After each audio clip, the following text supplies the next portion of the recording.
Hey yo tout le monde, excusez-moi je suis en train de manger un truc. Hey yo tout le monde, c'est Sagesse, ils sont sur pour une nouvelle vidéo. Et, et vous avez remarqué un truc, mon logo là a changé, c'est tout à fait normal, sans faire exprès. Euh... Attendez, normalement je vais voir si ça se le met là.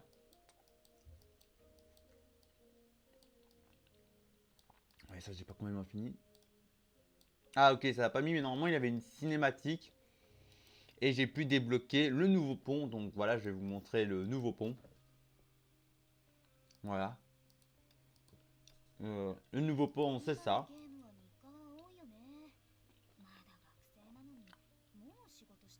Le problème, c'est que j'ai appuyé sans faire exprès sur ça parce que j'ai une cinématique, mais je sais pas si ça. Je pense que j'ai peur que ça a un lien avec ça. En même temps, je suis en train de faire un test en vrai. Parce que là, en vrai, ce pont m'a mis directement les nouveaux persos, mais est-ce qu'on peut mettre ce pont là?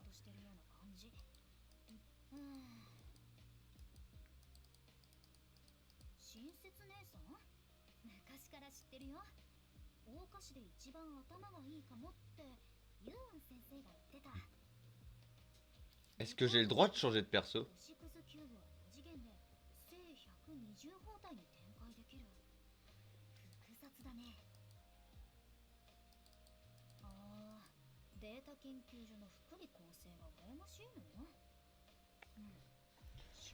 Par contre, je me demande vraiment, le chapitre 2 me porte de l'intérêt. Je me demande si on incarne, genre si on est un perso, pas comme Hitler et tout ça, mais genre qu'on a vraiment une importance, genre on fait partie, mais qu'on peut pas se battre. Mais on est là pour donner des conseils. Bon, à ce que je vois, je ne peux pas changer de perso. Parce que pour info, ce personnage-là qu'on a, c'est une OP. Une OP Astra. Et on a une deuxième ici. Cette OP Astra, c'est un peu comme une EF. Vous voyez, donc ça veut dire que c'est un autre nom pour un autre truc. À ce que je vois. Euh... Non. Non. Attendez, est-ce que je peux pull sur... Ah ouais, je peux pull sur elle, vas-y. J'ai pull sur la OP Astra que sur l'arbre, en vrai. Ah, comme ça, en plus, vous voyez comment est le système d'invocation. Que je vous avais dit que ça avait changé. Voilà. Je ne vois pas si on peut changer.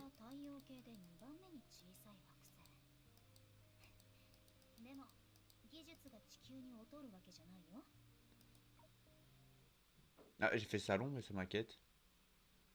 Ça m'a jamais téléchargé comme ça. Ah, ils ont fait un... Ah, ils ont fait un salon de chat. Oh, je savais pas ça. Ah, c'est un événement. Ah, d'accord, c'est durant un événement, ça. Moi, je veux elle. D'accord, il me faut des trucs. Ah, d'accord, ça, je savais pas, c'est durant un événement. Mais ça, je le ferai plus tard s'il faut, alors. Ouais, c'est pas vraiment que je vais me concentrer dessus. Voilà, donc là, en vrai, le pont, pour l'instant, il me sert pas à grand chose. Pourquoi? Voilà, bon, il y a toujours les mêmes anciens ponts. Donc, l'origine de la finalité de la Lune. Et là, lumière stellaire éteint le feu rivière. Donc voilà. Bien entendu, quand on va débuter la nouvelle histoire, bien entendu, on jouera avec l'autre pont. Bien entendu, comme vous voyez, j'ai toujours mon perso. Voilà, ça ne change pas. Donc voilà. Et donc là, on va débuter ce chapitre. Oui, pour info, j'ai avancé dans les quêtes secondaires. Il y a eu des quêtes secondaires que je n'ai pas pu faire. Pourquoi? Parce que en vrai, je n'ai pas pu monter ma réputation. En vrai, ça, vous voyez que c'est le max que je peux. Il faut que j'augmente. Sinon, je ne peux pas faire les quêtes secondaires. Donc voilà. Au cas où, c'est ça que je voulais dire. Mais au cas où vous avez des dialogues. Mais si vous ne pouvez, si vous n'avez pas le niveau pour. Genre, moi, il me demande d'être intégralité 9. Mais si je ne le suis pas, je ne peux pas le faire. Voilà. Puis oui, je n'ai pas farmé il y a quelques jours parce que je ne me suis pas connecté, mais il y a aussi les nouveaux trucs à aller là, que je dois faire. Mais moi là pour l'instant c'est ça. Donc si je regarde bien mon chapitre 27, parce que oui. Donc là, normalement c'est le dernier épisode du chapitre 27. Et après, je pense peut-être démarrer le 28. Faire peut-être le premier épisode du 28. Comme ça, demain, on sera lundi. Ouais, je pourrais faire si possible. Bon là, bien sûr, je vais faire d'abord les quêtes principales, hein. Les quêtes secondaires, j'irai les faire une autre fois.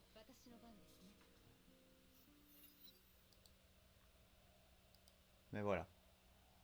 L'intro était un peu longue, je m'en excuse. Mais au moins, je vous ai un peu montré ce que je vais faire. Et voilà. 予定位置につきましたか。はい、デュランダル様。それと、ちゃんと使うようにと、大司教様が支配劇場を貸してくださいました。Ah, c'est avant. Je crois que c'est au même moment. そちらに向かいます。少し気になることがあります。かしこまりました、デュランダル様。長渕さんにも連絡を入れておきましょう。おかしい。どうして誰も通信に出ないのでしょう。まさか。 Oula. どうだ。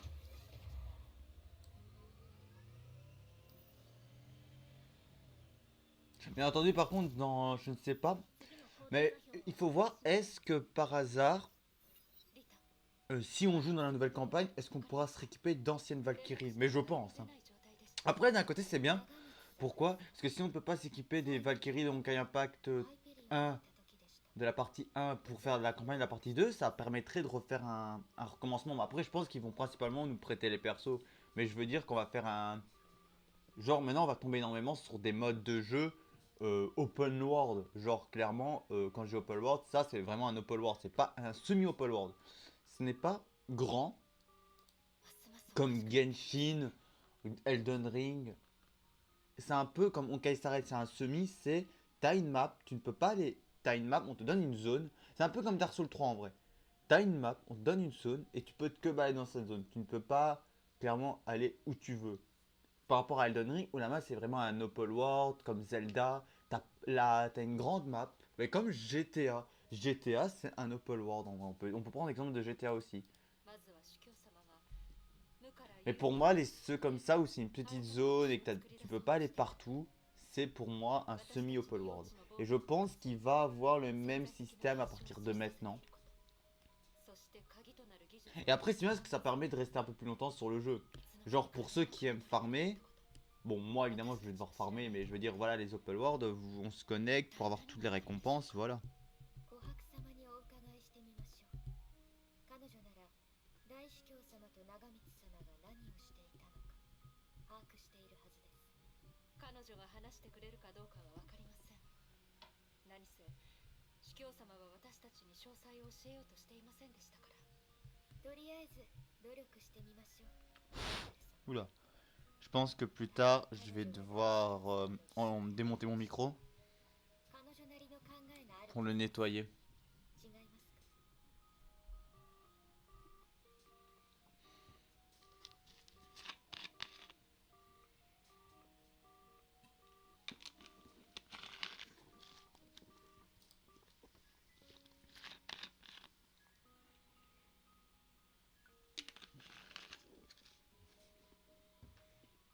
こんにちは、リタ様。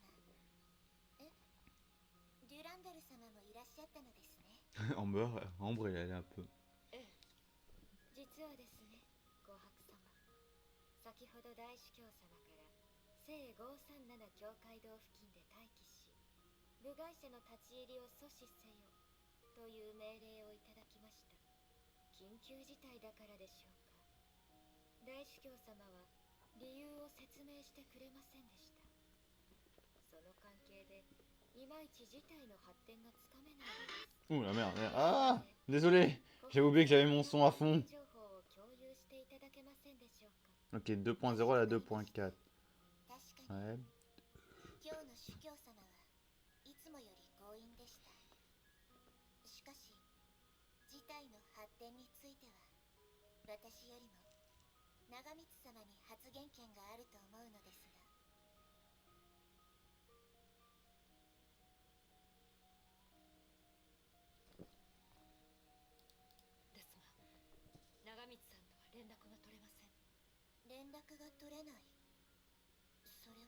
Par contre, il faudrait que je me dépêche parce que la 4.5, elle va pas arriver tout de suite, mais là je pense à Genshin, c'est que j'ai toujours pas farmé la zone, sachant que là, ce qu'il va avoir avec Genshin, il y a des événements que je vais vous faire en vidéo, en vrai. ゲニウスシステムに関する特殊な暗号鍵を残していかれました。司教様が計画を遂行している中で、彼女本人と連絡がつかなくなった場合は、その暗号鍵を使って彼女が以前時空の狭間に保存したデータを読み込むことができるそうです。大司教様はこの件をご存知なのですか？ご存知とのことです。かしこまりました。ありがとうございます、ご伯様。長光さん、何か危険な目にあったんでしょうか？危険とは限りません。確かに普段の長光様は細かいことを気にしませんが、周りのリスクの見極めは得意な方だと思います。今まで彼女が危険なテストを何度も余裕で経験してきたというのなら、自身が不利になるような弱点を大司教様に見せるなどとは考えられません。むしろ私たちが琥珀様に連絡するということ自体が大司教様と彼女の予想範囲なのかもしれません。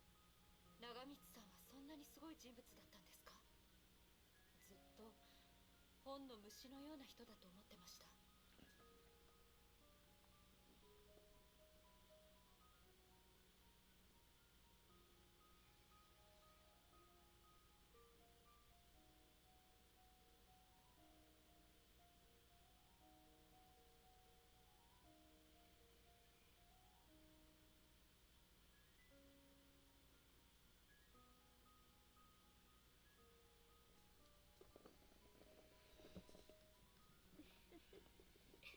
申し訳ありません。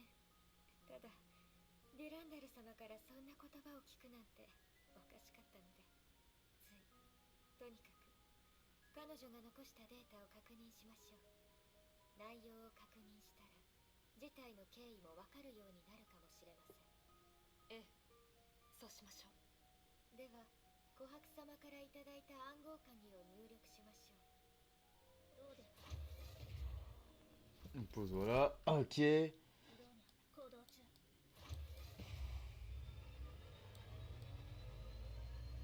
Ah, ok, mais ça me tue, c'est qu'on le voit énormément ce truc-là. Donc en vrai, c'est bien rentable.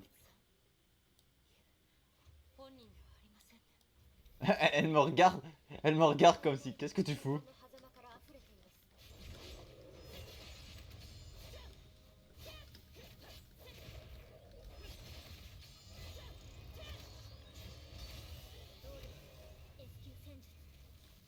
Attends.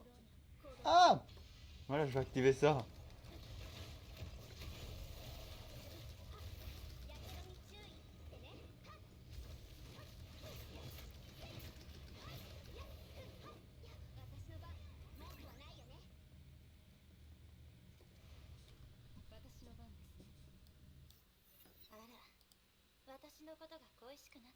Oui! Tu nous manques déjà. きっと私はもうオットーさんにクビにされたんでしょうね。これから少し厳かな話題になるから一応空気を明るくしておこうと思って。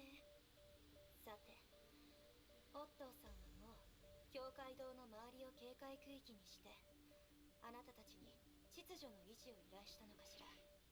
確かに彼にはそうする理由があるわ。なぜなら彼はこの世界のほぼ全てのものを代価にしてある意味で時間の逆流を手に入れようとしているから。ええ、驚いてるでしょうね。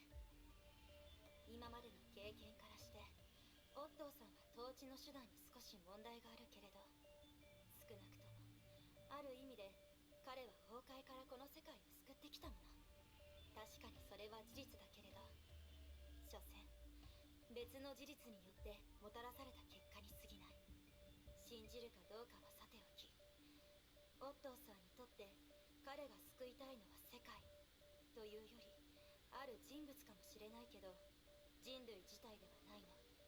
むしろオットーさんは集団としての人類を憎んでいると思うわ。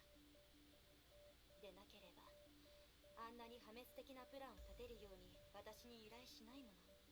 このプランが一旦実行されると、カロスタン町以外の世界は500年前の状態へとリセットされる。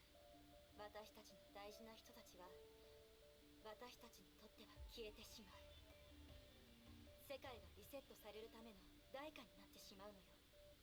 普通なら歴史は変えられないし、時間の逆流も不可能だけど、私たちが今を壊し、それを燃料にして過去をもう一度選択するなら話は別よ。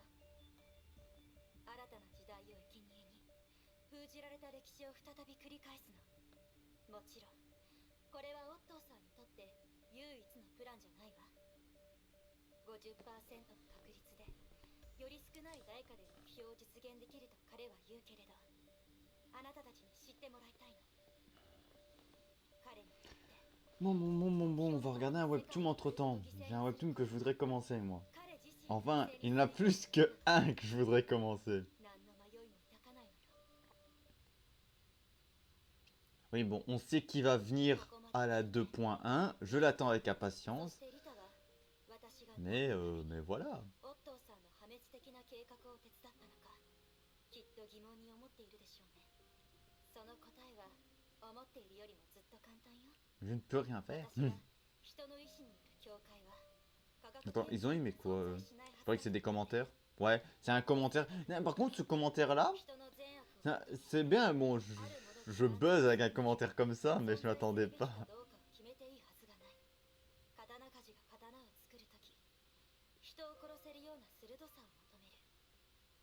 けれど刀鍛冶自身が人を殺める職業というわけではないでしょう。 Attends une そ minute. して私たちの場合は理解してほしい。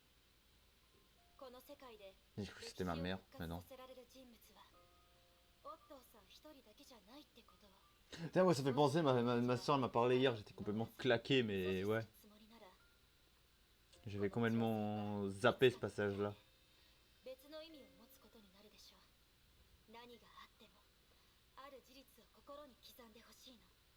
本気になった夫は Ah, mais il est pas encore adapté en français ce webtoon. Fait chier, je le voulais. C'est pour ça que je trouvais pas en vrai ce webtoon en français. Il n'y a pas d'adaptation française encore. Ça fait mal. あなたたちも気をつけなさいね。私の大好きなバルキリーたち。じゃあね。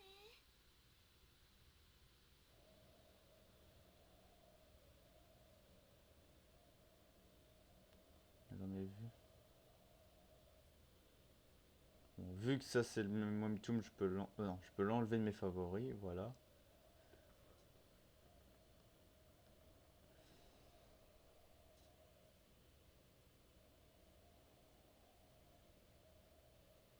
Ah, un webtoon, un truc que j'ai mis de côté, il s'est enlevé. Donc c'est-à-dire que c'était un manga, sûrement.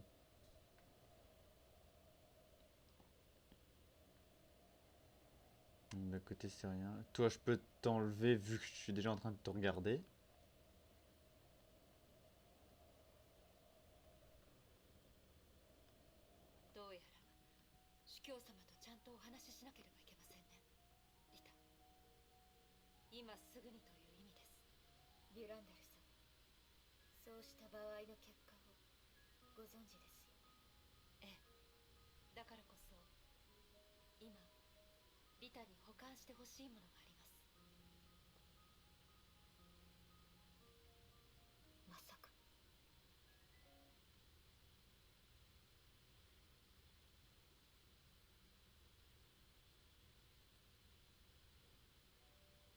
Non, ça, ouais, je peux pas le regarder encore vu qu'il n'a pas d'adaptation français.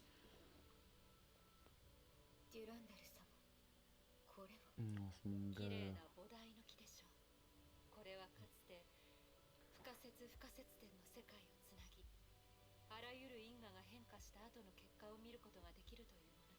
Non, ça, j'ai déjà en train de le regarder, donc ça, je m'en fous un peu.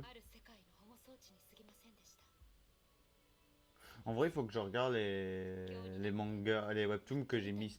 Oui, parce qu'en vrai, le truc, ce qui se passe, c'est que je suis tellement abonné à certains trucs, et c'est des fois des shorts TikTok qui me mettent, des shorts YouTube plutôt, qui me mettent des webtoons. Et donc, j'ai créé un truc sur Google, un dossier pour les mettre tous là, ceux que je n'ai pas vus. Donc, j'en ai sûrement certains que j'ai déjà regardés. Et j'ai même chose sur Insta et TikTok. Et le truc, c'est que je traîne beaucoup plus sur TikTok en vrai. Et ben voilà.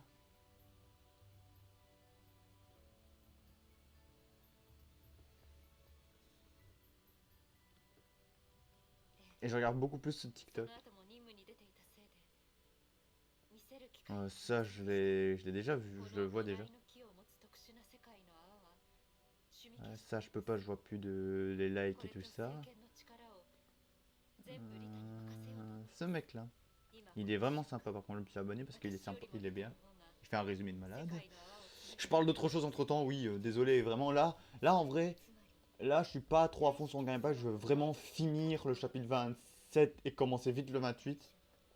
あくまで最悪の場合です。どうして彼が長光さんにどう考えても実行すべきではない計画を任せたのか分かりません。だから彼の計画の最低ラインがどこにあるのかを彼に直接聞かないと気が済みません。去年の天命空港の時も律者の覚醒が世界にもたらした影響は彼の最初の予想 C'est vrai que ça peut être un webtoon que je peux commencer. しかし彼は少しも気にしていませんでした。私たち Ça は c'est plus tard, ça je l'ai もう déjà 一つの世界の commencé. 守護者であり、この世界で生きている人間でもあります。二つの肩書きには二つの責任があります。5年前のあの冒険で私たちは互いを認め合う仲間になりました。正解は Un webtoon que je pourrais commencer plus tard aussi. J'ai trop de webtoons que je dois commencer plus tard. あの独特な世界を守ってくれると信じています。そうすれば私も安心してもう半分の責任を果たせます。ではデュランダル様、すべては大司教様が誰かに何かをさせようとして Ce manga, ouais, un jour, ça non. 可能性を考えたことはありますか？ Non, regardez quand même. どうしてです？わかりません。ただデュランダル様も感じているはずです。昼の件から大司教様はいつもの彼らしくありませんでした。まるで人に教えられない秘密を嘘で隠し続けようとしているような。普段の彼はむしろ嘘を使って真相を隠す行為を軽蔑していましたし、その点から考えると大司教様には私たちが見抜いていない何かがあるのでしょう。ですが長光さんのメッセージ自体が見過ごせないのです。理解してくださいリタ。本当に今そしてこれからしばらくの間はリタの方があの世界を守れると思っていますから。 Donc ça c'est bien.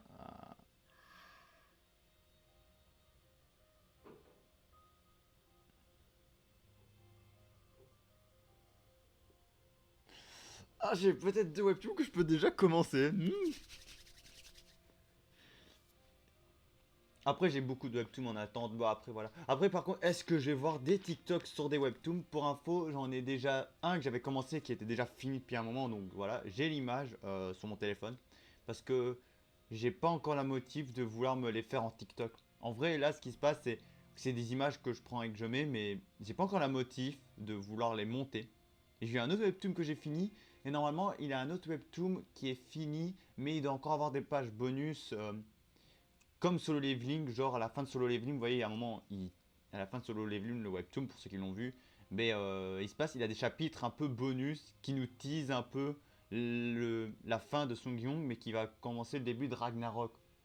C'est un peu comme ça. Et ben sur celui-là, il avait un système comme ça, mais pas qui va nous teaser à nouveau, mais clairement dire voilà, c'est les événements passés, après que le personnage a fait ça, que c'était passé quelques jours plus tard, ou voilà. Et ben voilà. Après le truc c'est que j'ai pas fait ça parce que j'en ai déjà monté certains sur le PC que je voudrais vite. le faire. Et aussi, je sais que j'ai déjà préparé, mais j'ai déjà des vidéos de certains animés. Mais j'attends, en vrai, moi, quand je fais un top où je vous mets les persos que j'aime bien, j'attends un peu que l'animé ou le webtoon se finit en vrai. D'un côté, pour est-ce que ça se peut que certains ne le connaissent pas et qui vont être tentés, mais au moins, ce sera un webtoon déjà fini. Après, c'est vrai que j'aurais peut-être pu le sortir, mais vu que ça va être un. Je vais faire un top avec où vous allez voir le perso et tout ça, donc je préfère mieux それはattendre qu'il soit fini en français. あなたと共に使っていたもう一つのゲニウスですお守り代わりに持っていてください Voilà. Après, par contre, voilà, il y a eu des trucs comme genre exemple, il y a deux persos, je crois, oui, trois.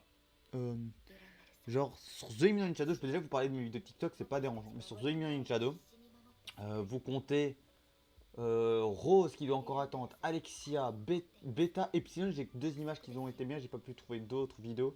Donc 約束です il faudra attendre que, euh,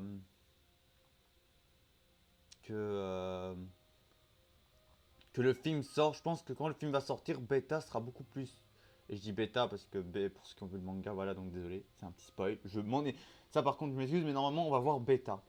Et Beta sera mis en avant et aussi, ce sera vraiment drôle. En vrai, le film, j'attends. Après, est-ce qu'il va avoir une suite J'ai vu un peu, je vous dis le manga, hein, et j'attends que ça soit adapté en animé. Vraiment, j'attends parce qu'il y a beaucoup de trucs qui est bien. En vrai, clairement, pour moi, le meilleur isekai, pour l'instant, c'est The Million in Shadow. Et ça restera le même, hein, ça ne changera pas.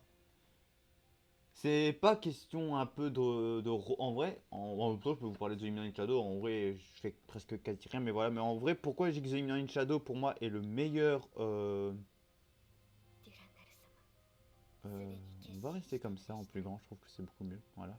お見 Voilà. 送り Non, je dis pourquoi The Million in Shadow pour moi est le meilleur webtoon. Bon, le truc c'est. Oula, attends. 安心して Pourquoi je dis qu'il est le meilleur? C'est très simple. Bon, déjà, c'est un réincarné. Un isekai réincarné. Voilà, on connaît le truc avec les isekai, que soit tu te réincarnes tout ça en slime, 分かっています que ce soit デュランダル様 en slime, en épée, en bouclier, en araignée. Voilà, vous voyez déjà le topo. Mais pour moi, c'est simplement un gars, il se réincarne. Donc, déjà, rien de changement avec son physique, son famille non plus, tu vois. C'est ça que j'aime bien. Mais le truc, c'est, ouais, il y a beaucoup de filles, allez, truc, le gars, il tombe amoureux. C'est pas du tout, c'est ça que j'aime bien. C'est, il va avoir de la romance. Et j'espère qu'il y a de la romance, hein. Parce que ça se joue. Dans un truc comme ça, il doit toujours avoir de la romance. Bon, après, c'est vrai qu'il y a trop de concurrents pour le terme de petites copines du personnage principal, hein. On compte les deux princesses, tu comptes une fille à aux cheveux roses, bon la sœur qui est plutôt un peu en vrai la sœur elle est brocon mais pas énormément, genre elle aime son frère mais surprotectrice en vrai, une brocon un peu surprotectrice que j'aime bien. 大主教 Puis tu comptes tous les membres de The Union Shadow, tu comptes celle de la Tour Blanche, tu comptes la, 様してくださっていればいいの la, ですが la fille Diablo, je l'appelle comme ça. Et je veux pas trop spoil pour vous, voilà. Mais voilà, en vrai, il a beaucoup de persos en crush, hein. Et voilà. Mais le truc qui est marrant, c'est que le gars, il est puissant. Il le cache pas. Mais il veut se faire paraître faible. Et c'est ça que j'aime bien. T'as des incompréhensions. C'est beaucoup de comédie. En vrai, c'est un peu comme Konosuba. Konosuba, il est bien en termes d'isekai. Parce que c'est vraiment rigolo. Mais pour moi, en termes d'un isekai qui mélange un peu tout, The Moon Shadow, c'est bien. Comme moi, en termes de mecha que j'aime bien, c'est 86, I-86, là, je vais l'appeler comme ça. Qui est pour moi un animé de mecha vraiment bien en vrai. Vraiment pour l'instant, quand j'ai mis un anime mecha, je pensais beaucoup à Gundam Swing, Mobile Gundam Swing, là avec Hiroi. Puis j'avais fait Code 10, qui était pour moi un bon manga aussi. Un bon animé.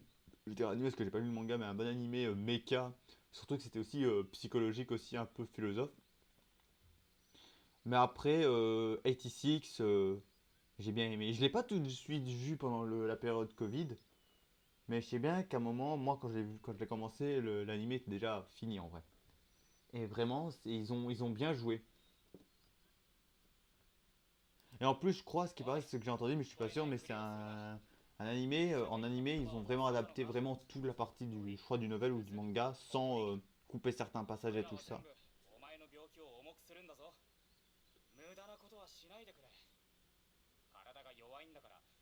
きてること自体運に恵まれてるんだ。おい、何をしてる。塀を乗り越えようとしてるのか。怪我するぞ。 Mais voilà. どうしてこんなに役立たずな弟がいるんだろう。 Mais ça va.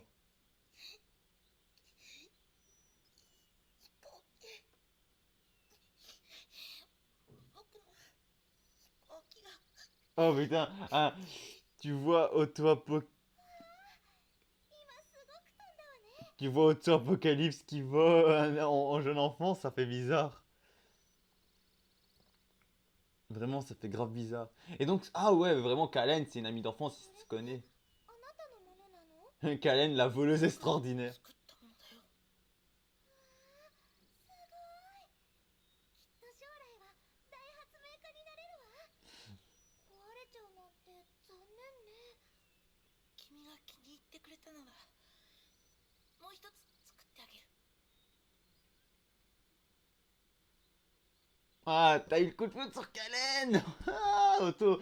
Ouais, mais non, là, le truc, c'est qu'on apprend beaucoup plus sur Otto. Et en vrai, clairement, là, Otto, au début, on peut se dire, ouais, c'est un personnage, je trouve un peu égocentrique, manipulateur, voilà, qui se manipule tout, il se sert de vous comme ça. Mais en fin de compte, tu vois quoi?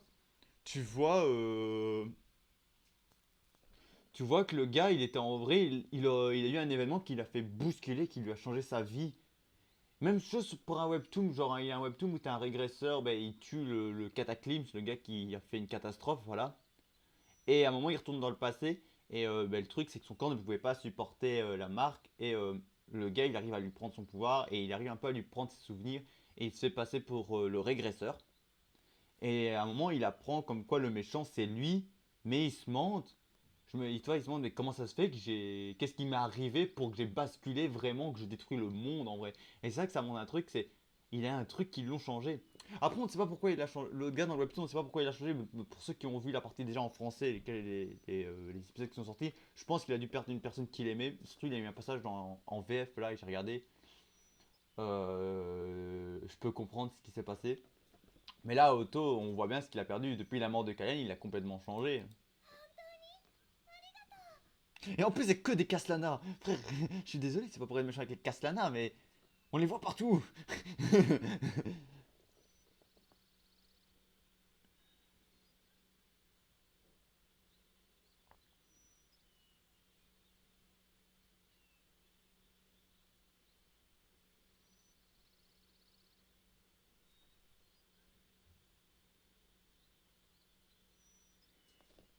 Bon, par contre, je veux bien mettre l'automatique.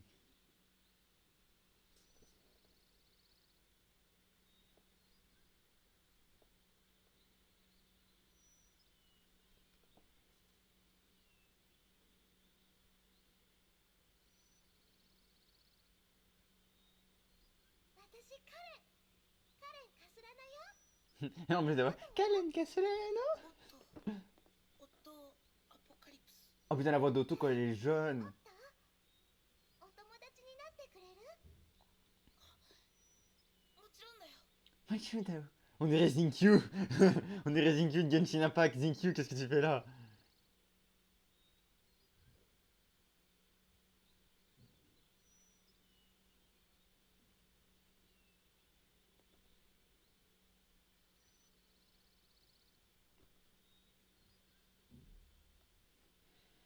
Zinkyu, que fais-tu là? On t'a pas demandé de jouer Auto-Apocalypse.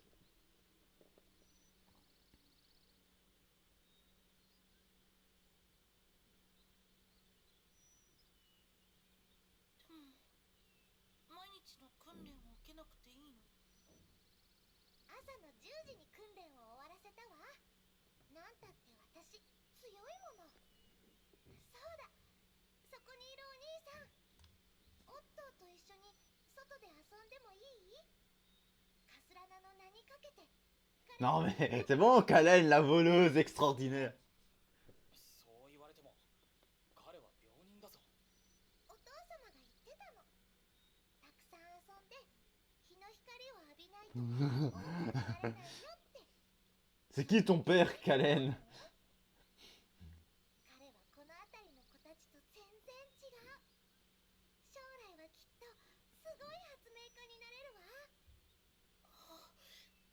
なことは。絶対に自信をなくしちゃダメよ。大発明家さん、一つお願いがあるんだけど聞いてくれる？お願い。私たちが大人になったら私と一緒に世界を救いましょう。それまでにちゃんと健康にならないとダメよ。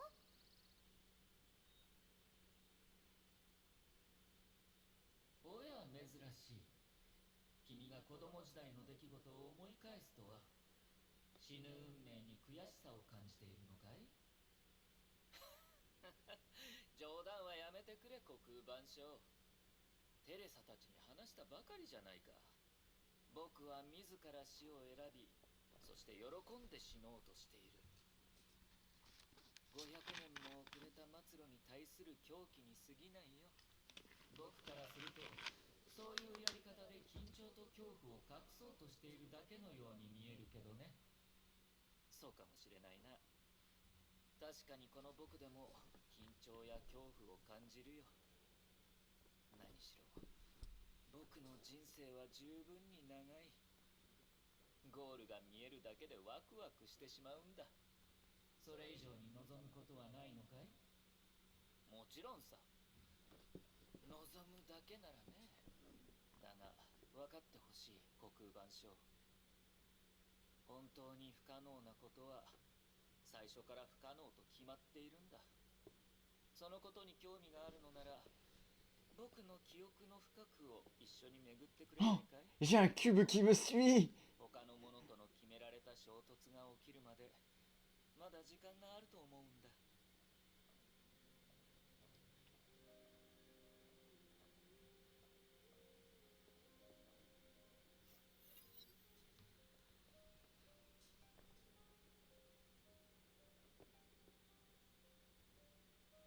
おっと、ここまで送ってくれてありがとう。安心して。この戦いに勝っても負けてもできるだけみんなを死なせないようにするから。いや、もう父上に申請を出しておいた。今回は僕も一緒に行くよ。え？戦場に行ったことがないんでしょ？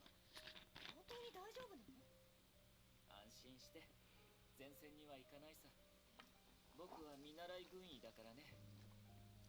ただ君も知っているように、僕は何としても自分の力を役立てたいんだ。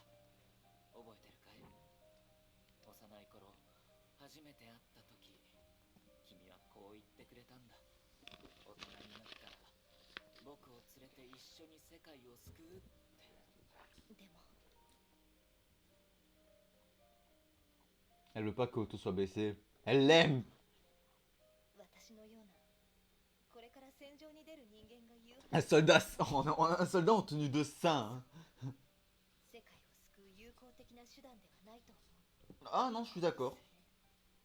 崩壊の脅威は次から次へと迫ってきた。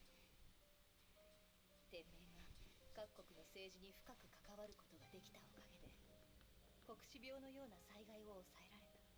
だけど介入すべきではない事柄にまで深く介入したせいで組織としての天命は集中できなくなる。あなたのお父様はもともとは民の暮らしに心を砕き、各地に支援物資がちゃんと配布されているかどうか毎日自分で確認するような人だった。今はどう？各地の王族のスキャンダルが机を埋め尽くし、密偵に会う時間は毎日、家族に会う時間よりもずっと長い。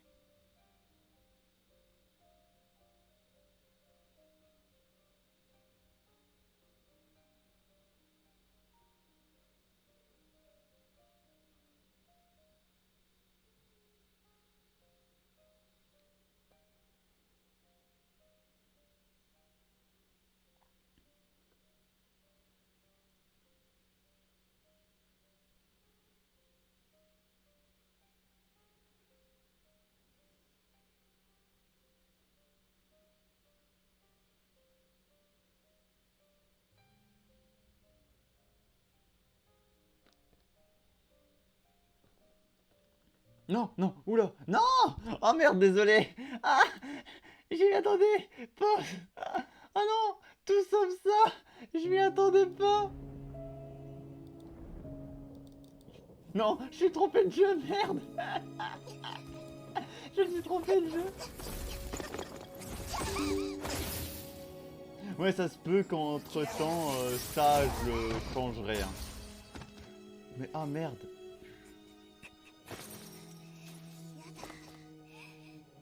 絶対に行かせない。息も絶え絶えのくせに。 Ouais, j'ai toujours pas modifié mon truc, genre.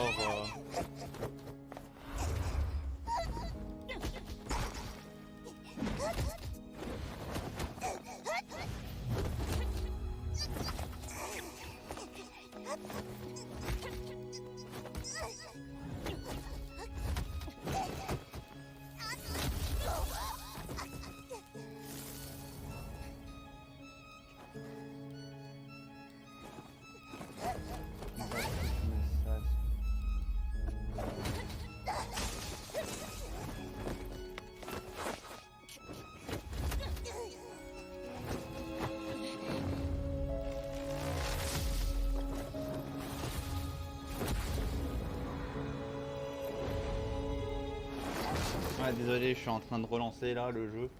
Mais ah, je m'y attendais pas. Désolé. Vraiment.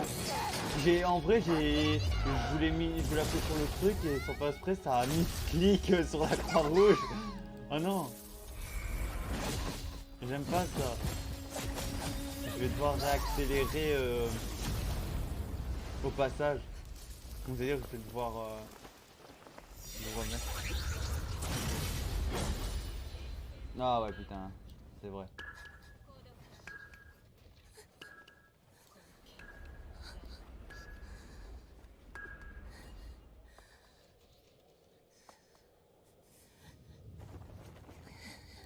Après vous entendez normalement le jeu entre temps, c'est tout à fait normal. Hein. Je vais pas... いつもこう体がボロボロな無理やりに笑う。あなたは私をみんなを助けてくれた。なのに一人で全てを背負おうとする。自分の命をも犠牲にして。Ouais, j'accélère le dialogue parce que là on revoit le même passage pour vous. Donc pour vous, vous avez le truc. Donc je sais déjà comment je vais toujours accélérer. そんなの分かってる。先輩。どう耐えればいいっていうの。先輩、ダメ。私にとってこの世界なんかよりもキアネちゃんの方がずっと大事よ。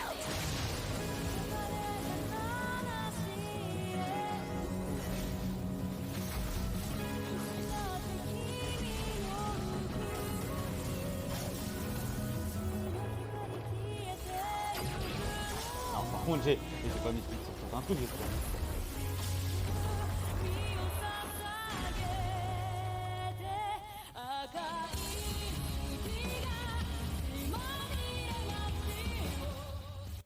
Et voilà, je suis revenu. Bon, voilà.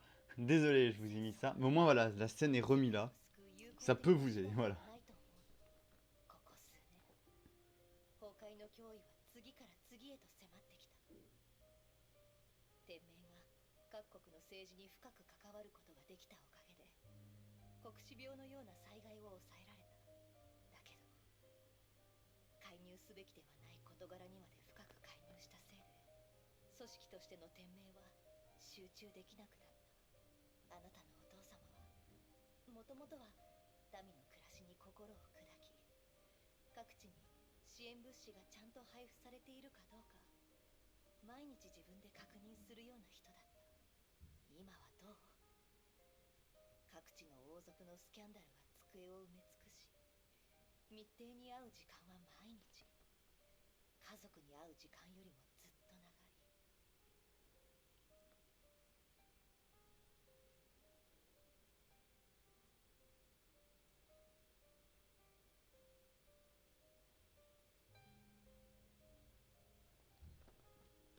それらは間違っているわ。正しくないことよ。そうでしょ。わからない。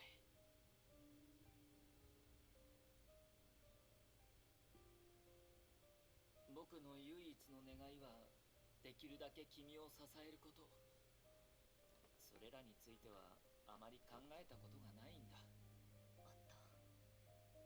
今回の統制は絶対に勝利できる自信がないの。戦争は命を懸けた決闘。みんなを連れて無事に帰ることが今の私の最大の願いよ。君ならできるさ、カレン。僕は君を信じてる。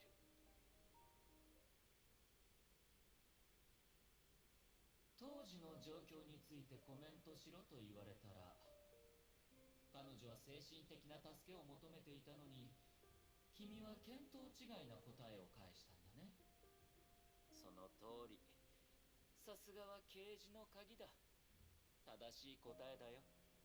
相手を超人、完全無欠な人だと思っていたんだ。それは感情において致命傷になる。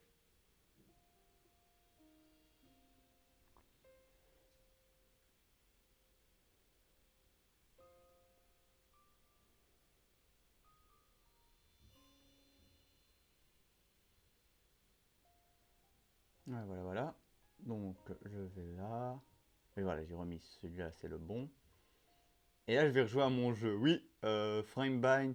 C'est un jeu, allez, tactile, rendez-vous.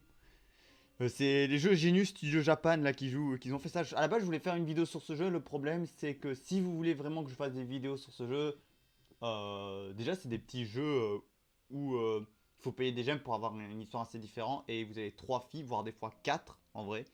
Et on peut en jouer que genre on a 3 tickets par jour, sinon il faut attendre une journée. Je crois qu'on a max 2 tickets, mais on a 3 tickets pour la première fois.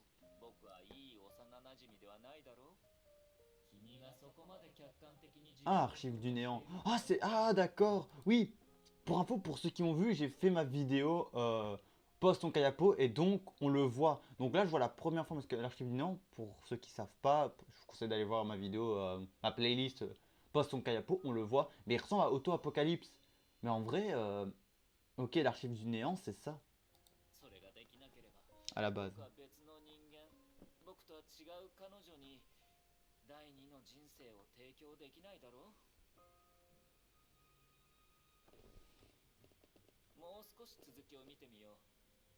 評価する機会はまだまだあるはずだ。何しろ彼女の前では僕は常に一人の愚者に過ぎなかった。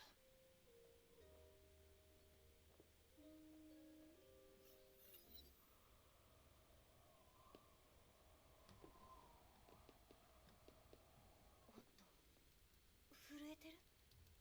寒いの？大丈夫だ。川を渡った時にコートが濡れただけさ。ちょっと、こんな天気なのに濡れた服を着たまま眠るなんて凍傷になっちゃうわ。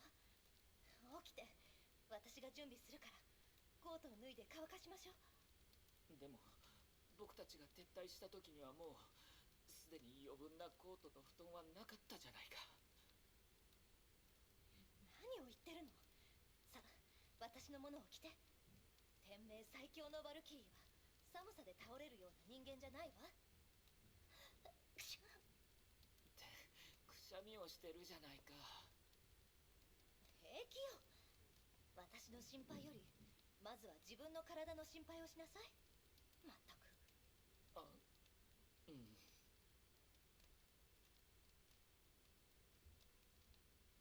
夫、今回私たちは負け戦をした。あなたのお父様はお金のことでいろいろ大変になるんじゃない？そうかもしれないけど、僕たちが心配するようなことじゃないだろう。偉い人たちが何とかしてくれる。違うかい？確かにそうかもしれないわ。ただ前にも話したけど、最近の天命は組織としての立場に少し問題があるように思うの。私が聞いた質問も含めて。天命は本当に今のようにお金を気にするべきなのかしら。違うと思うけど、この時代ではお金がないと何もできないよ。さあ、答えの出ない話はやめておこう。結構遅い時間になってきたし、お腹は空いていないかい？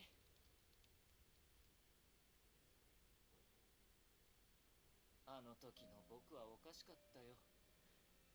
独りよがりの優しさで全てを解決できると思っていた。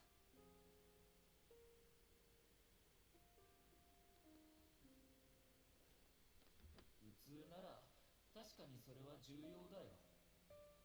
強いて言えば、あの時の君が彼女の英雄願望を理解できなかったのが悪いんだ。そうだね。彼女が話した世界を救うという言葉は冗談なんかじゃなかった。彼女の信念は一度も揺らがなかった。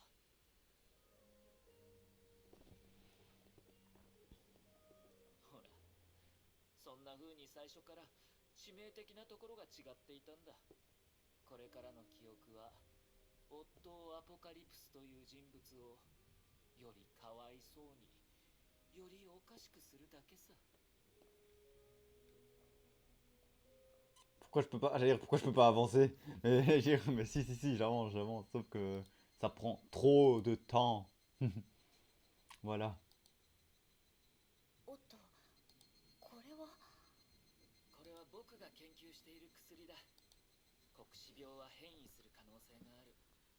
僕たちも薬の効果を上げ、より多くの人たちを助けないと。アリエノールはこの薬のおかげで良くなったのよね。ああ、彼女の体質は普通の人とは違うから、他の人たちのようにひどい副作用は出なかった。そうでなければ母上も彼女にシャニアテの名を継がせやしなかっただろう。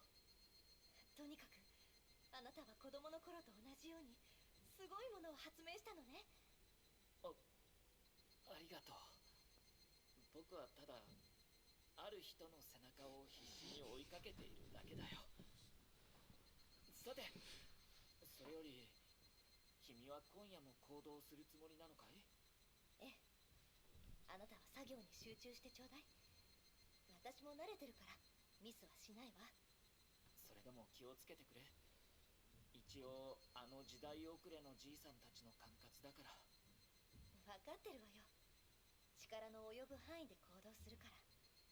わざとトラブルを起こしたりしないわ。何せあのじいさんたちが作った社会の動かし方を拒絶するなんてまだ時期尚早だもの。しかしカレン、社会の動かし方なんて変えようとしてもすぐに変えられるものじゃないだろう。ええ、だから私たちはできることをして、あとはタイミングを待つしかないわ。自分が信じている道に対して努力をしなかったら将来は何を頼りに他の人たちを説得するの？確かに一理あるね。僕たちももっと頑張らないと。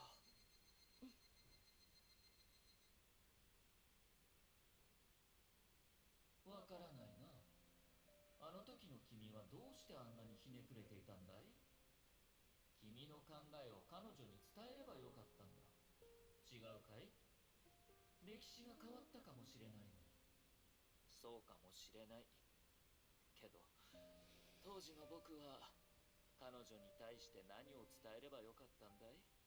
僕が人体実験をして新薬の研究をしているとか？それとも数百年後の政治経済学の理論を使って金持ちから財を奪い貧乏人を救済しても根本的な問題は解決できないとでも？そうじゃなかったら僕のしたことを彼女に伝えても何の意味もないじゃないか。彼女は変わってくれたのだろうか。それとも僕が僕自身のせいで変わってしまったのだろうか。しかし事実、君たちは互いを変えられなかった。当然さ。当時の僕は一方的にそんな自分にはもっと影から彼女を守る手段があるはずだと思っていたからね。彼女は天命最強のバルキリーだぞ。君はあの頃から自分の力で彼女を守ろうとしていたのかい？あの頃の僕は、僕なら彼女と互いを補い合うことができると思っていたんだ。だから自分のやり方で彼女の短所を補おうとしていたのさ。おかしいな。幼い頃から体が弱かった君が、どうしてそのことになるとそんなにも傲慢に振る舞うんだ？あの頃の君は何もできなかった。歴史がそれを証明している。むしろ君のせいで彼女は今までの生活に別れを告げる決心を早めた。そしてその代価は彼女自身の命だった。ああ、あの日彼女は天命の本当の安面に気づいた。僕たちの人生の軌跡はそこからコントロールが効かなくなっていったのさ。 Allez, go. その後の話 Oula, は bah, デ attends, タラ mon メな micro. 悲劇だ。 Voilà. 僕はこの一生で最も愚かな判断をしたのだ。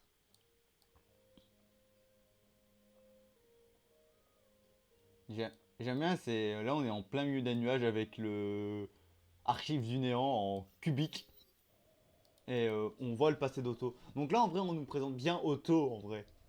Mais voilà. かわいい弟、どうしたの？今は父上のために教会にいる時間でしょ？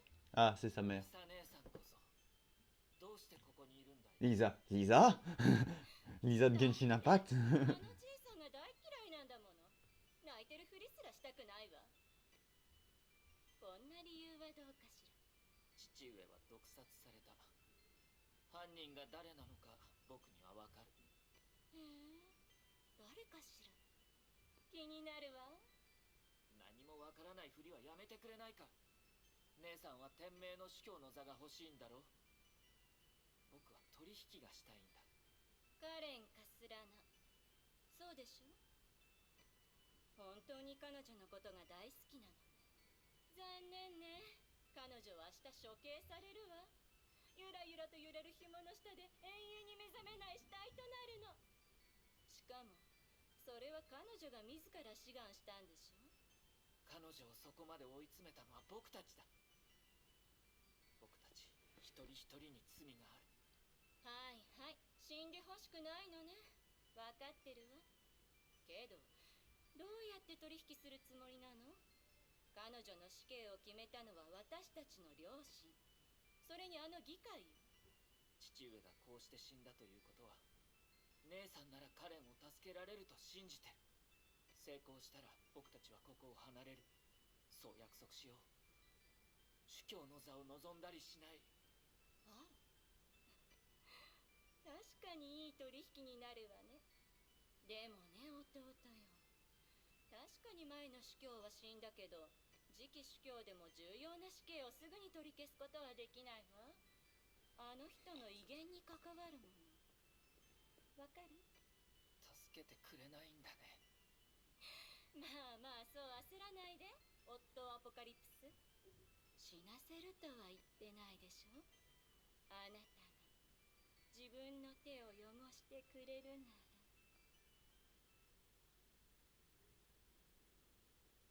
知ってるかい、オットー。君の姉に嫉妬してしまう時があるよ。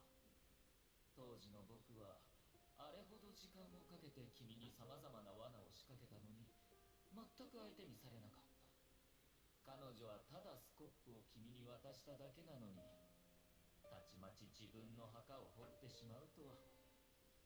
人の感情は彼らの理性を狂わせるというけれど、それにしても君の行動には確実に思うところ。 Après le jeu que je vous parle, Genius Japan là, voilà ouais ça et il faut vraiment que je regarde, mais là pour l'instant les seuls jeux que je kiffe bien c'est soit avec les semi-humains, soit avec les démons, avec les trucs de flics, de mafia, voilà des trucs un peu qu'on ne verrait pas en vrai. Genre là j'ai pris un truc avec un Yakuza où j'étais un Yakuza et j'aime bien. Mais après les trucs un peu normal, je sais pas, j'arrive pas à m'attacher.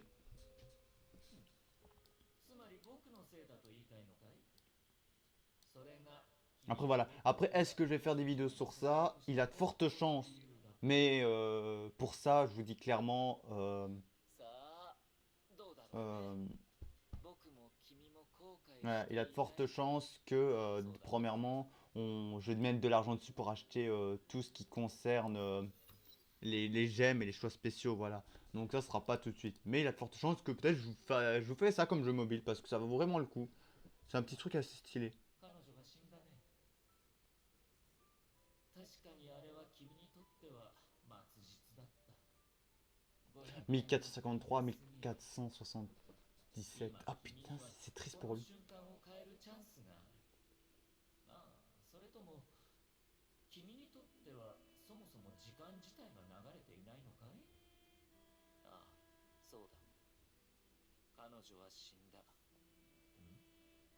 ほや君ちゃんと話を聞いていないだろう多くの言語で人々は死をそのまま口にしたり文章に書いたりすることを避ける死主観的な意志の永遠の称賛存在自体を不存在に変えてしまう概念あらゆる知恵の前にある永久の恐怖その恐怖から逃げ死を前にして見て見ぬふりをするとき僕たちは己を欺く僕たちは無意識に僕たちの愛する者が長生きして不滅であることを信じようとする理性では相手も凡人の身なのだと理解していたとしても感情ではそれを受け入れようとしない人類は何らかの形で死に怯える君はそう言いたいんだね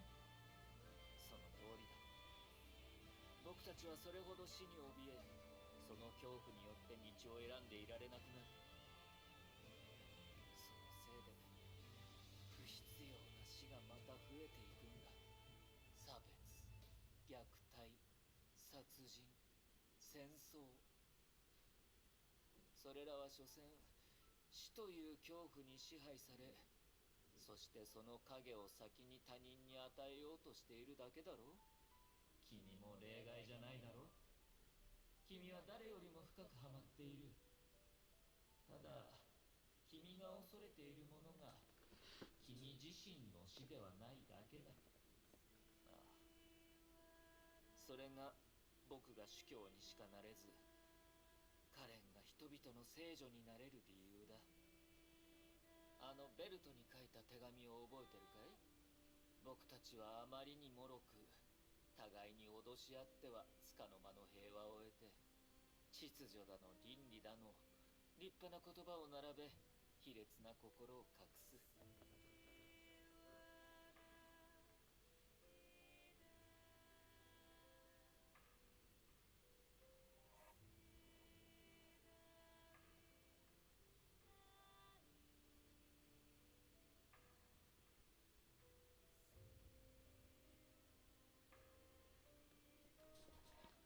その言葉は今日においても成立するなぜなら人類はいつも同じ過ちを繰り返しアマツさえ事実を無視するからだ一応君に言っておいた方がいいと思うんだがそれは君にも当てはまるだろうその通りだよ国空万象 K423 デュランダルテレサそれにデルタ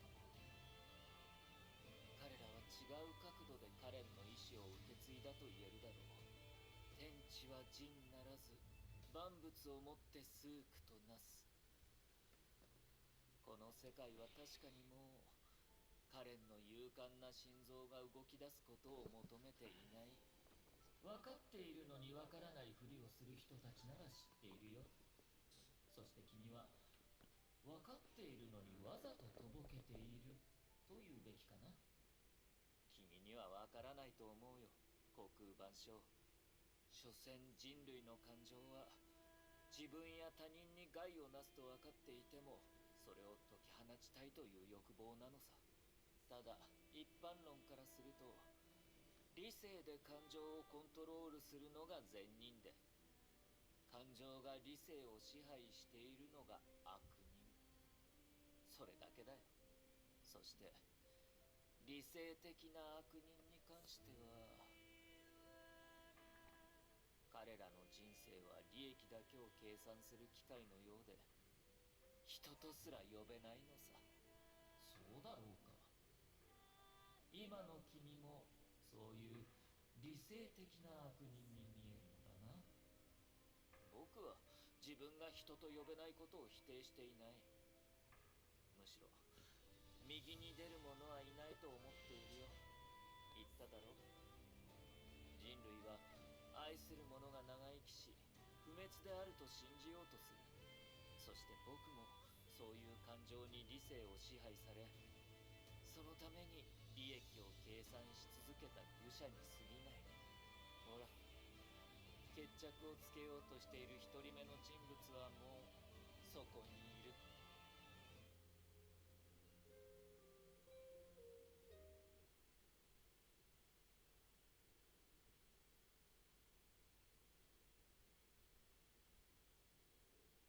電線雷鳴の時。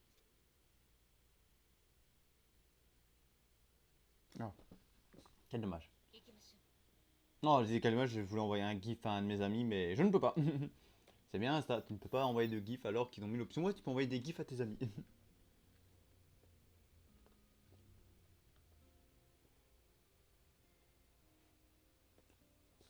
Ah, je peux. Ah, et ça c'est bien.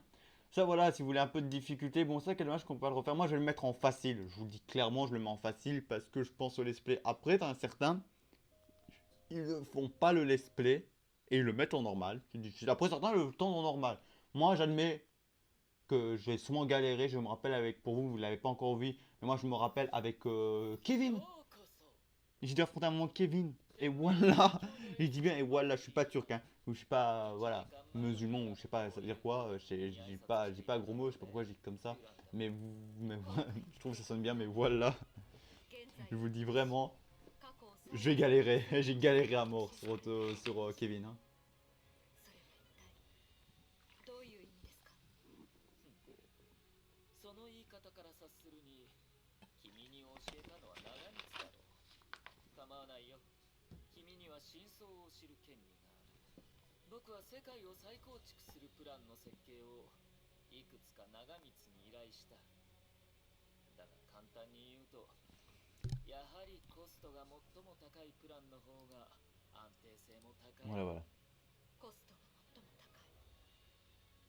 具体的にはどういうものですか？ Par contre, ça, c'est un truc que je voudrais tester plus tard. C'est que si avec vous, j'arrive à avoir ça, il a un truc pour PC que je peux le mettre et je peux avoir deux écrans à côté. Et ça, c'est très bien si j'ai deux écrans à côté. Pourquoi? Parce que d'un côté, je pourrais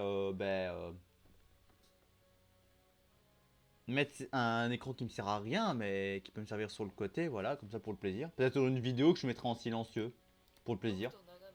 Et ou peut-être je regarderai des webtoons entre temps, chercher mes webtoons. Et l'autre, je pourrais mettre OBS. Mais surtout, principalement deux écrans. Pour un, que ça se concentre sur OBS. Comme ça, si je fais un live sur PC ou pas du tout. Et on peut dire même l'écran de gauche, en vrai. Je pourrais mettre mon dossier vidéo. Comme ça, pas besoin que je switch, je peux directement aller sur l'autre écran, écrire et mettre mes notes, mon truc de notes comme ça, si au cas où, parce que j'écris souvent déjà les titres en vrai en avance quand je prépare un let's play et j'ai qu'à copier-coller dans mes dossiers.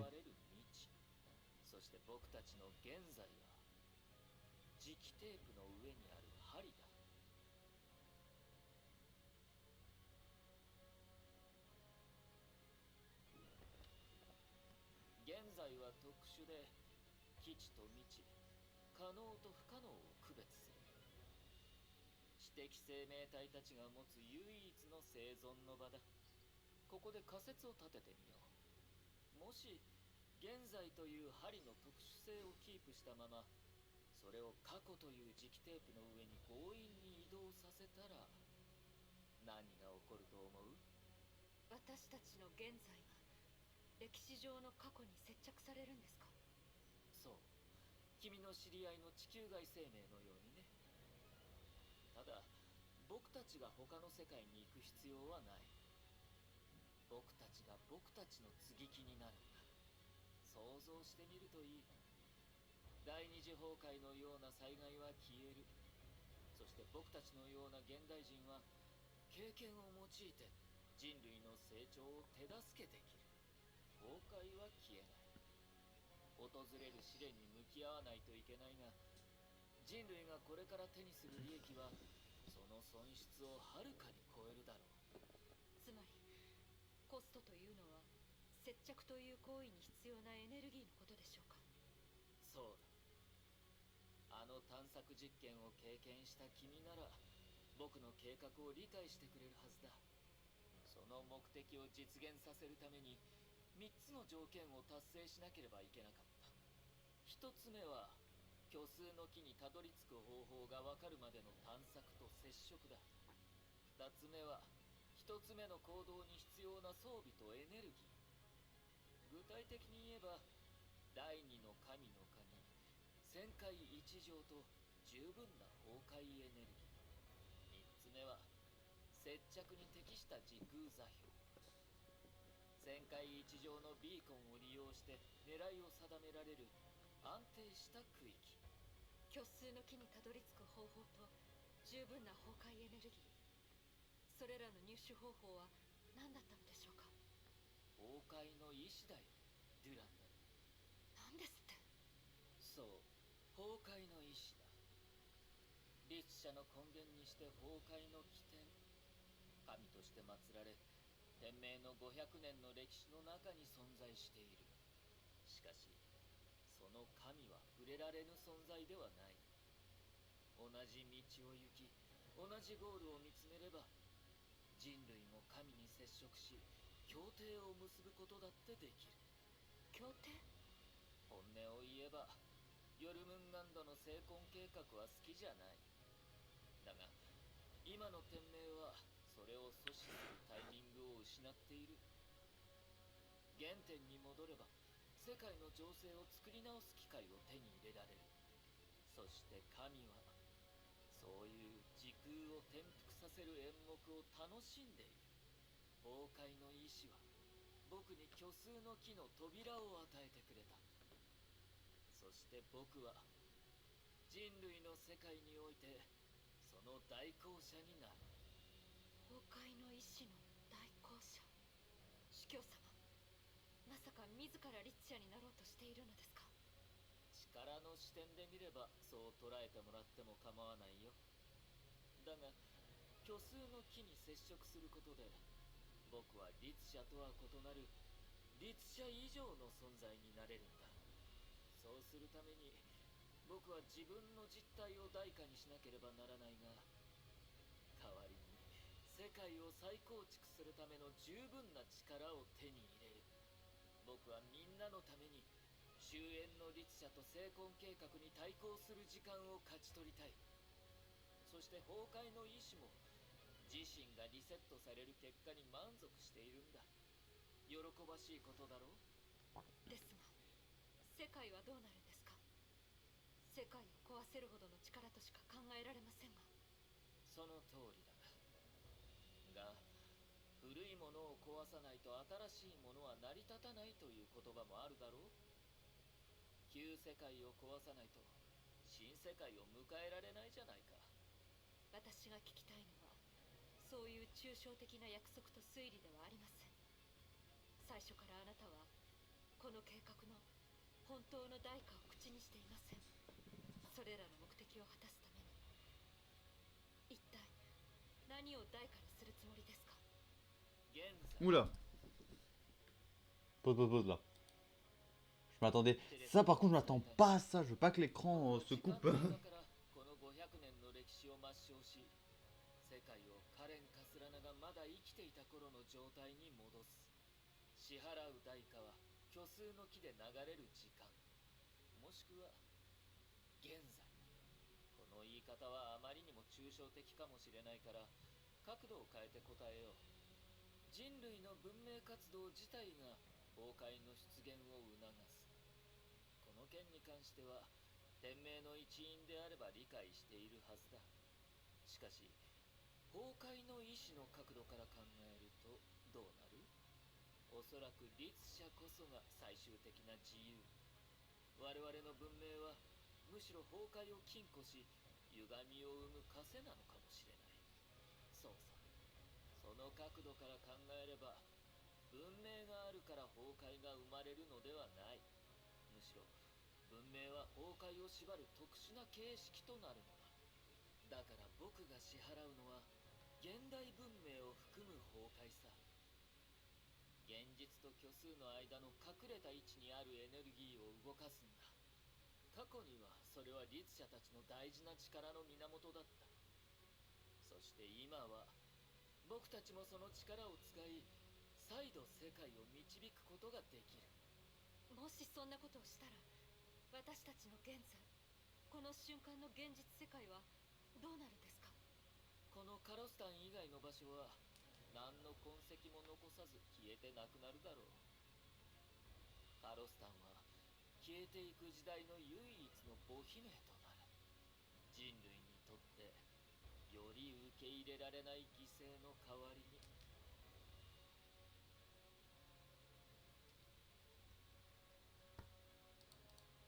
それってカロスタン以外の場所。カロスタン以外のこの500年の間に誕生破滅したものは時間の流れの中で存在しないものとなる。これがやり直すための代価だ。僕が実行しようとしている成功率の最も高いプランに必要な代価だよ。狂っています。成婚計画が気に入らないからって世界に成婚計画よりも重い代価を強いるのですか？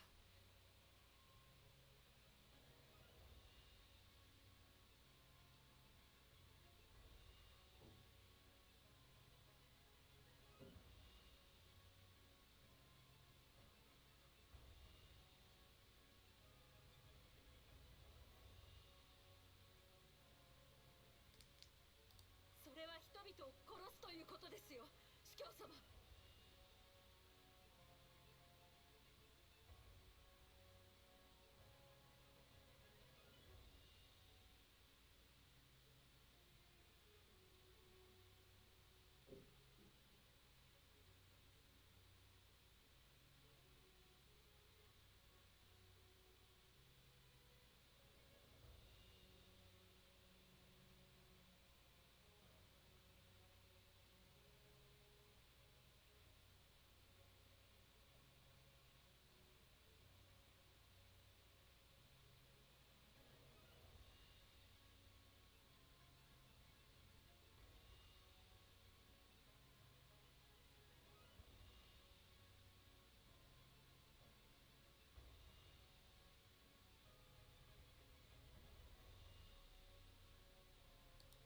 ああ、そうだ。だが人類は人類のままだ。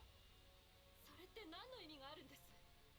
私たちが守っているのは漠然とした概念ではなくて、そういう生きている自由意志なんですよ。君は間違ってるよ、デュランダル。僕は人類という漠然とした概念の中から生きている自由意志を助けようとしているんだ。その名前を知っているだろう？カレン・カスラナ。やっと彼女の話をしてくださる気になったのですね、司教様。ああ、散々遠回りをしてやっと全ての始まりに戻ったんだ。カレン・カスラナは僕たちが知っているように死ぬべきではなかった。これは僕一人の過ちではなく人類全体の過ちなんだ。それは人々を殺していい理由にはなりません。それにあの時代はとうに過ぎていて、生きている当事者はあなたしかいません。ああ、正常な人間ならそう思うだろうね。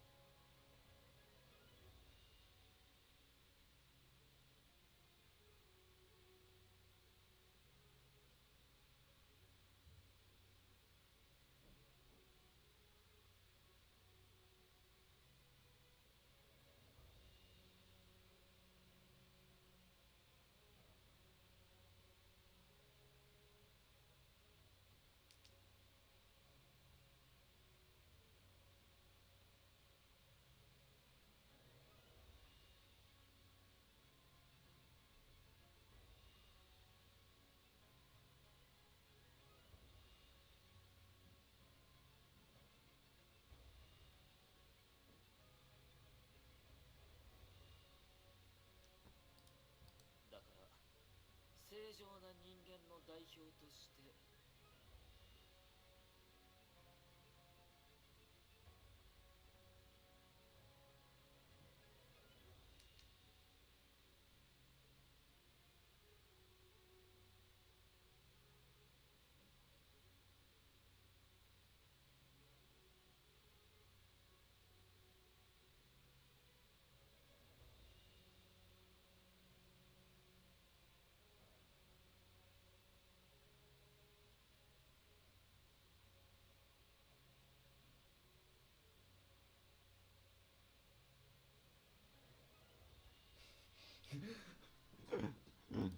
Oh putain, je suis en train de lire le webtoon français, mais là il a une scène où ça me. 僕を殺すんだ。そうしたら僕の計画も消えてなくなる。君の目の前にいる人間は罪と欲望によって構築された集合体に過ぎない。道徳を知りながらも守らない。倫理を理解しているのにそれを踏みにじろうとしている。知恵を渇望するのは個人の願望を実現させるため。美しいものに憧れるのは醜い存在を否定するためだ。この世に余計な人間がたくさんいるせいで命は何の価値もないものへと落ちた。自身の命に休止符を打たれる時だけ夫アポカリプスは綺麗な空を仰望し、その神聖さが魂にもたらす旋律を楽しめるのだろう。悪役の演説にしては悪くありません。ですが主教様、確信しました。やはりあなたは何かを隠しているのですね。真相を知る権利があると言ったのはあなたなのに、その真意は深い霧に包まれていて何も見えません。5年前、私は漁師の海で真の世界の破壊者を見ました。あなたの精神状態は彼女と全然違います。確かにこの瞬間、僕は何かを隠しているかもしれない。だが、それは本当に重要だろうか。重要です、主教様。これまでの数年間、あなたによくしてもらいました。だからこそ、あなたの本当の目的を知りたいのです。そうなのかい。しかし僕は思わない。今の君はただこう考えればいい。僕を止めなければ、僕は必ずこの世界の人々を殺すのだと。これ以上語って。 Voilà, oh, pause, attends, 来るといい。 attends Durandal, attends, auto-apocalypse. Putain, en plus, attends, auto-apocalypse il est plus grand que Durandal.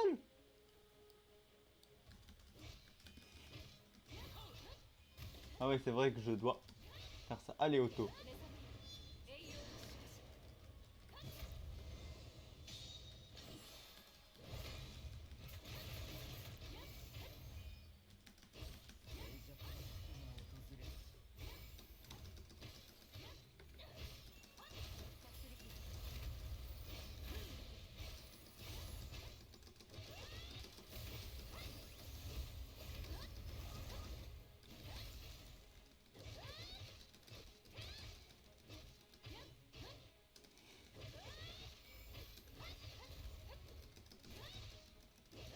Voilà, auto.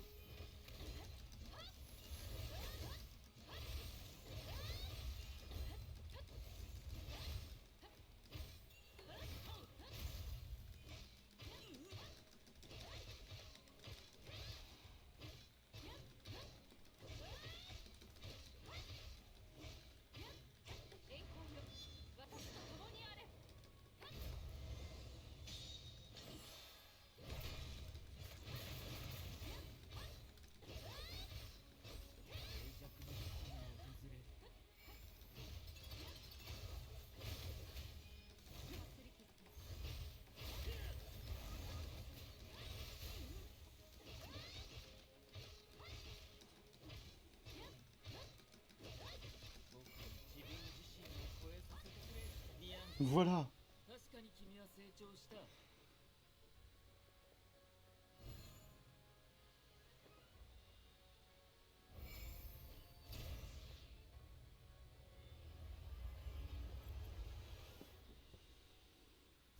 Oula. 創造者の道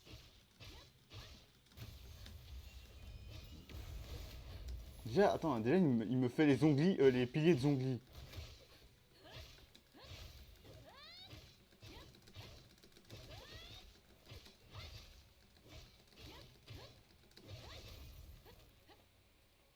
Non, j'ai pas sauté. J'ai pas sauté.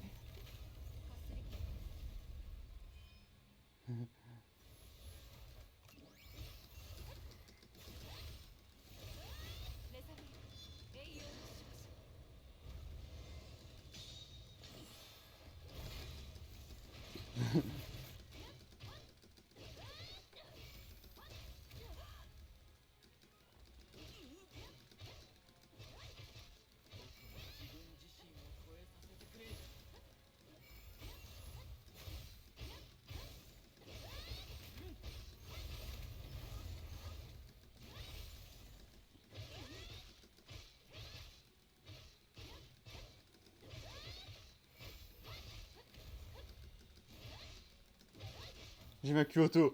Après, j'ai mis en facile aussi. Ah, par contre, ça, c'est une belle image, ça. C'est vrai que j'aurais pu mettre celle... Ah, je pourrais peut-être mettre celle-là, あ en なた vrai. の考えを全部教えてください。まだ全てが間に合ううちにテレサさんときちんとお話をしてきてください。言ったはずだよ。君は僕を殺す前提で戦うべきだ。今のような寸止めではなく。それはキアナさんや他の人が持つ権利でしょう。私の望みはあなたから全てを教えてもらうことです。おや、そうだったのかい。いいだろう。確かに僕は隠し事をしていた。だが残念だ。今は君に教えられない。それに、ビアンカ。さっきの激しい戦闘のおかげで、君の注意を欺き、僕自身の昇華を進められた。この力は主教様。今さら何をしても遅いんだよ、ビアンカー・タジナ。ゲニウスプラス座標強制変更。虚数空間の扉は開かれた。僕は神として命令する。目の前のこのコマはしばらくチェス盤の上から退場してもらう。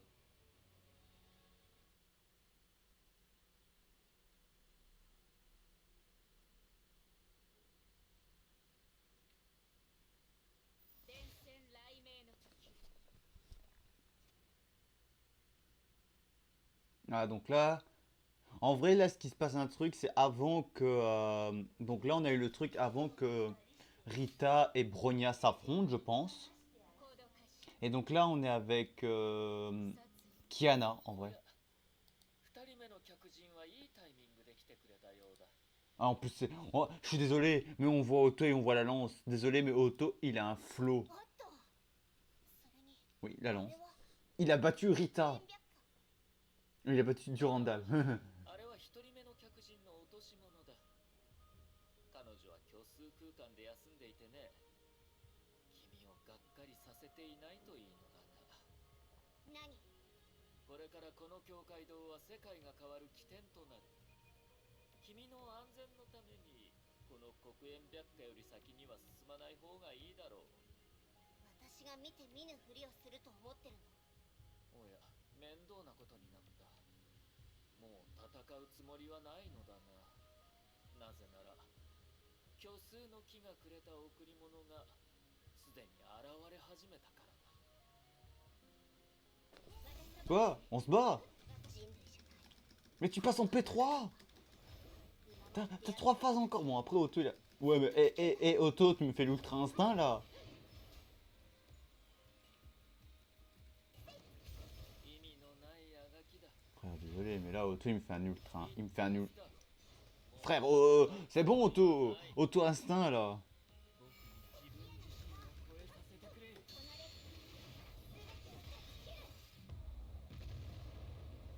Frère, mais Otto, Otto me fait un ultra instinct. まだ終わってない Allez, donc là, on a l'image bah, de son truc. Hein. Donc, quand vous lancez le chapitre 27, vous avez cette image-là. 少し静かにしてもらうよ、深淵の律者。僕が一つずつ神の力を摂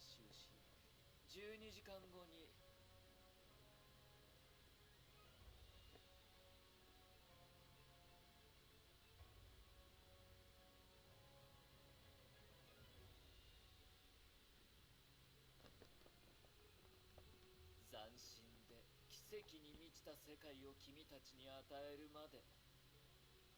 逃がさない。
違う。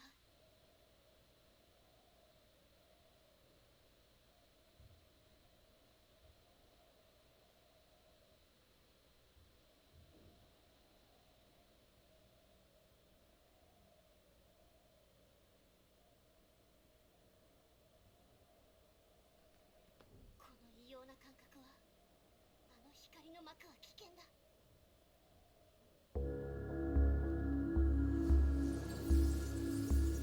Quoi? Ah d'accord, il a perdu. Ah, elle a perdu. Ah oui. エネルギーがすごいスピードで失われる感覚。 Ah ouais, quand même. あの光の膜は一体。 Ah merde. 落ち着いて、キアナ。集中して。まずは体験の武装形態を取り戻して。火炎、罰剣。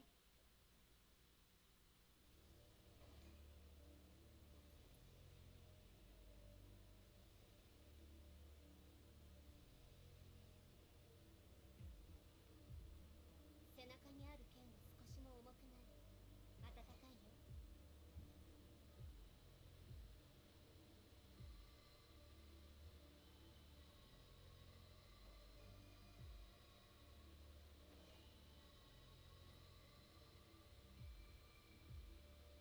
支配の列車の影響を受けてないのに、どうして力が戻らないんだろう。いらないよ。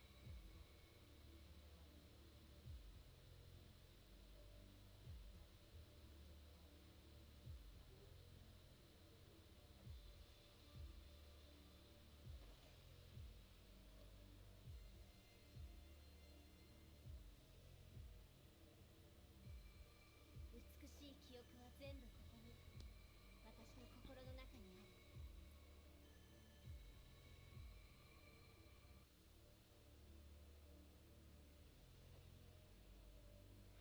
Attends, c'est quoi ce webtoon là encore?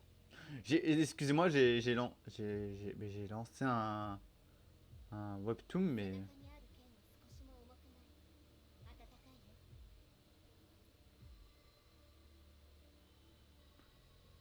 déjà il y a un truc que j'aime pas. Ah oui, je vois lequel webtoon que j'ai lancé, j'ai vu les images, mais c'est qu'au tout début. C'est vrai. Désolé. Quand vous lancez un webtoon et que vous en commencez un autre. Ah, c'est pas. Attends, c'est même pas le webtoon que je veux celui-là. みんなと一緒に歩くから。だから心配いらないよ。 Attendez, il a un truc qui me chiffonne là. Ah non, c'est pas celui-là. Ça a rien à voir avec celui-là. J'aime bien les gars, on demande le nom d'un webtoon, ils mettent le nom mais c'est pas ce nom-là. Quand je tape ce nom-là, c'est pas celui-là. 一体何をしたの。少しも重くない。暖かいよ。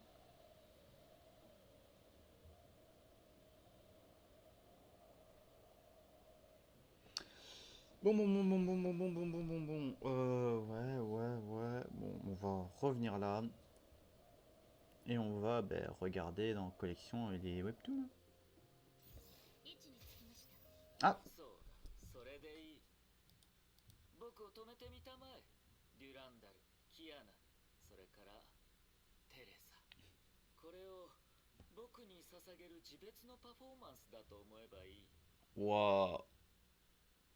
Je vous dis un truc, hein, le chapitre 28, il va être bien. Je trouve, là, on nous fait un truc, c'est que là, il est bien. Mais je m'attends au chapitre 28, ça va être chaud, hein. Là, normalement, c'est la fin, mais je crois qu'il y a une cinématique encore de fin.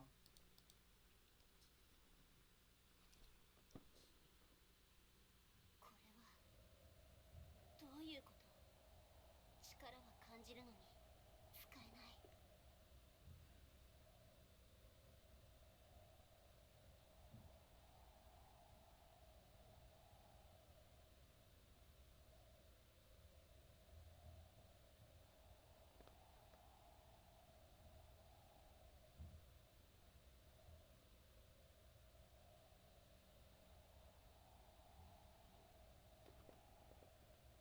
どういうこと？